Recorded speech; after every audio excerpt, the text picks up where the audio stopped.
Hello everyone, this is David at Grow and Eat This.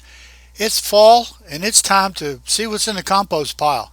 First thing you do is you get all the weeds out, and then you use the fork and you try and get all of the really big stuff that hasn't broken down that's still on top. This will get you, I just toss it over into the next bin, and this will get you down to the stuff you want for the garden. Now I made this screen, I put a video up on that earlier that fits pretty nicely over the wheelbarrow and a couple of the carts.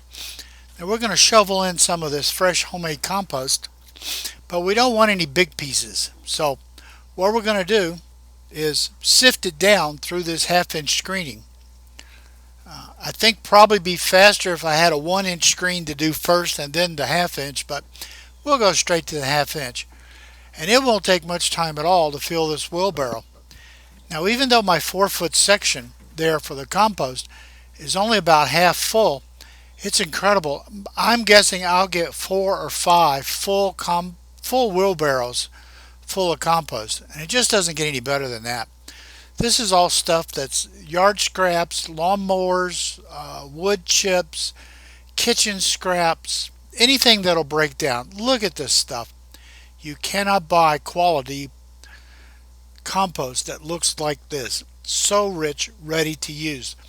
Now, it's late September and I should be getting peppers for at least another month.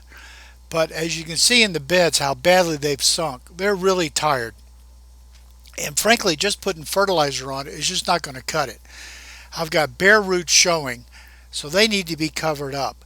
So part of my fall soil preparation over the parts of the garden that are continuing is to give them a good big hit of fresh soil and super duper fresh nutrients. Now the parts of the garden that are finished, I'm going to do the same thing to give them a good top dressing so that they're ready for me when I'm ready to put in some fall crops. If you like this video, please subscribe, click the like button down there. Thank you for